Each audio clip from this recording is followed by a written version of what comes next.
অটনমিৰ কথা পাতিছে district council কি আমি অটনমিটো জানিব লাগিব অটনমি কাৰ পৰা দিছে ষ্টেট গভৰ্ণমেণ্টৰ পৰা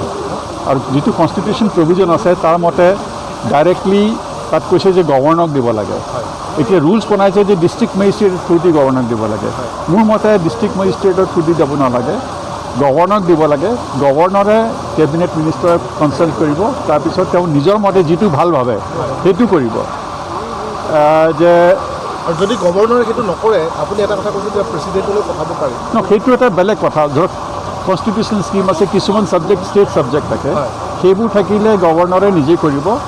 কিছুমান যে আছে concurring subject for example forest social custom এইবোৰ কনকাৰিং ছাবজেক্ট সেইটো হ'লে প্ৰেচিডেণ্টক পঠাব লাগে সেইটো হ'ল কনষ্টিটিউশ্যনৰ প্ৰভিজন এতিয়া যদি সেইটো কৰা নাই সেইটো মই কাউন্সিলে কৈছোঁ যে আপোনালোকে চিন্তা বছৰি কৰি পেলাই কিটো ল কোনটো ছাবজেক্টত আছে সেই হিচাপে কৰিব লাগে ছাবজেক্টটোক আপুনি গভৰ্ণৰক লিখিব লাগে যে আপুনি কনচেণ্ট দিয়ক যদি প্ৰেচিডেণ্টৰ কনচেণ্ট লাগে তেতিয়াহ'লে ক'ব লাগে যে প্ৰেচিডেণ্টক আপুনি লিখি দিয়ক আৰু প্ৰেচিডেণ্টে যিটো কৰিছোঁ প্ৰেচিডেণ্ট মানে চেণ্ট্ৰেল গভৰ্ণমেণ্টে যিটো কৰিব সেইটো হ'ব অট'নমাছ কাউন্সিল অসমৰ যি তিনিখন অট'নমাছ কাউন্সিল আছে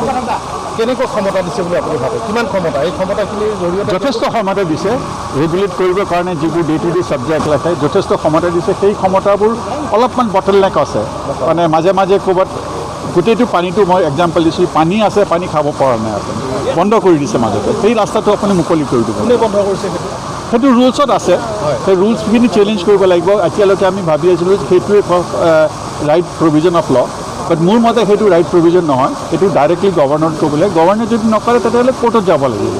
কোৰ্টে তেতিয়া যি ডিচাইড কৰে সেইটো আমি মান্য হ'ব আপুনি যিমান দূৰ গম পাইছে যে অট'নমাছ কাউন্সিলখনক এই তিনিখন অসমৰ তিনিখন যি দিছে অধিক ক্ষমতা দিছে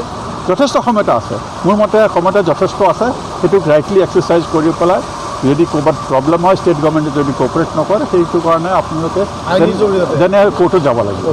কিছুমান কৈছে যে বহুত বছৰৰ পৰা ষ্টেট গভৰ্ণমেণ্টে তাৰ পৰা পৰি আছে সেইটো কাৰণে আপুনি কোৰ্টত যাব লাগিব যদি একো নকৰে তেনে কোৰ্টত যাব ফাইনেন্সৰ ক্ষেত্ৰত কি কৈছে তাত অট'নমাছ কাউন্সিলত ফাইনেন্সৰ সৈতে এতিয়া প্ৰেজেণ্ট আমাৰ এমেণ্ডমেণ্টটো পেণ্ডিং আছে গভৰ্ণমেণ্টৰ ওপৰত বা চেণ্ট্ৰেল পাৰ্লিয়ামেণ্টৰ ওচৰত মই সেইটো কাৰণে কৈছোঁ যে আপোনালোকে অলপমান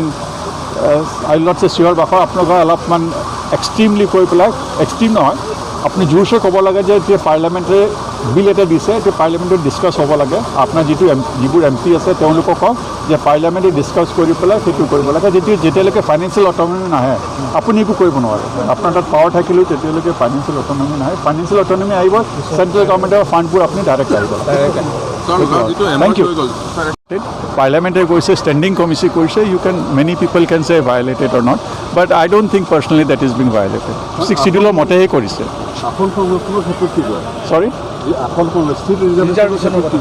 ৰিজাৰ্ভেশ্যন মই কৈছোঁ যে মই I have not applied my I don't want to comment on reservation that's a sensitive matter I must read it and then say it thank you very much thank U